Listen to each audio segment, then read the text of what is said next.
কি অবস্থা? দেশে তো বন্যা শেষ হলো। সকল কন্টেন্ট ক্রিয়েটর যারা আসছিল তারা কিন্তু ভালোই মানুষদের পাশে দাঁড়াইছে। আর পাশে দাঁড়ানোটাও কিন্তু খারাপ না, আর বন্যায় ভিডিও করাটাও কিন্তু খারাপ না, আমি যেটা মনে করি। কারণ এই ভিডিও করার মাধ্যমে কিন্তু অনেকে এগিয়ে আসে। এই যে ফেসবুক, যেমন এই যে সরকার পতন হয়েছে, সরকার পতন হওয়ার প্রধান কারণ ছিল কিন্তু ফেসবুক। ফেসবুকে মানুষ ভিডিও দেখছে আর মানুষের শরীরে রক্ত গরম হয়েছে।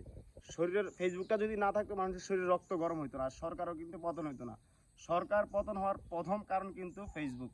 আর এই যে আপনারা দেখলেন কিছুদিন যে বাংলাদেশে যে পরিমাণে বন্যা গেছে, আমি মনে করি বন্যার জন্য সর্বপ্রথম দায়ী হলো ভারত। ভারত যদি তাদের এই গেটগুলো না খুলে দিত তাহলে বাংলাদেশে কিন্তু এই পরিমাণে বন্যা হতো না। আগে কিন্তু কোনো সময় এরকম হয় নাই। শেখ হাসিনা ভারতে থাইকা যে অবস্থা করছে মোদির সাথে, পরিকল্পিতভাবে কিন্তু বন্যার বাঁধগুলো খুলে দেওয়া হয়েছে। খুলে দেওয়ার কারণে কিন্তু দেশে এই অবস্থা সৃষ্টি হয়েছে। যাই হোক, বন্যাতে কন্টেন্ট ক্রিয়েটর যারা যারা ভিডিও করছে, তারা কিন্তু এই ভিডিও করাতে কিন্তু হাজার হাজার রেমিটেন্স, হাজার হাজার ডলার আমাদের দেশে ঢুকছে। এটাও কিন্তু খারাপ না। আর বন্যাতে যারা ভিডিও করে আমি মনে করি তারা খারাপ না, তারা তাদের দেখা দেখি আরও 10 জন এগিয়ে আসে।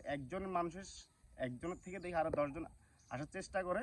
আবার 10 জন এলাকায়, নিজের এলাকায় টিম ঘুরা কিন্তু তারা টাকা ওঠায়, তারা বিভিন্ন ফান্ডে তারা টাকা পাঠায়। দিন শেষে আমি এটাই বলতে চাই, সবাই কিন্তু বর্তমানে বাংলাদেশের পরিস্থিতি আসলে আগের থেকে অনেক উন্নত হয়েছে। উন্নত বলতে মানুষের দয়া মায়া আগের থেকে বেড়ে গেছে। আর অনেকে বলছে যে বাংলাদেশ মানে একদম মানে নষ্ট হয়ে যাবে, মানে বাংলাদেশের অর্থনৈতিক দিক একদম নষ্ট হয়ে যাবে। আমি মনে করি না, বাংলাদেশ আরও উন্নতির দিকে এগিয়ে যাবে। বাংলাদেশের মানুষের যে সহানুভূতি, যে যে ঢাকা টিএসসিতে যে পরিমাণে মানুষ ত্রাণ দিচ্ছে, লাখ লাখ টাকা, 100 কোটি টাকার উপরে এই বন্যার্থদের উপরে গেছে। 100 কোটি টাকার উপর শুধু আহসানুল্লাহ ফাউন্ডেশন পাইছে। আরও তো বিএনপি বলেন, জামাত বলেন, বিভিন্ন সংগঠন থেকে, রেড কিচেন থেকে হাজার হাজার কোটি টাকা এবার বন্যার্থদের পাশে মানুষ দান করছে। যাই হোক, বেশি কিছু বলবো না, এক কথাই বলবো যে আপনিও এগিয়ে আসুন। আপনার দেখা দেখি আরও 10 জন এগিয়ে আসতে পারবে। যাই হোক, ভিডিওটি ভালো লাগলে সবাই একটা শেয়ার করে দেবেন। ধন্যবাদ।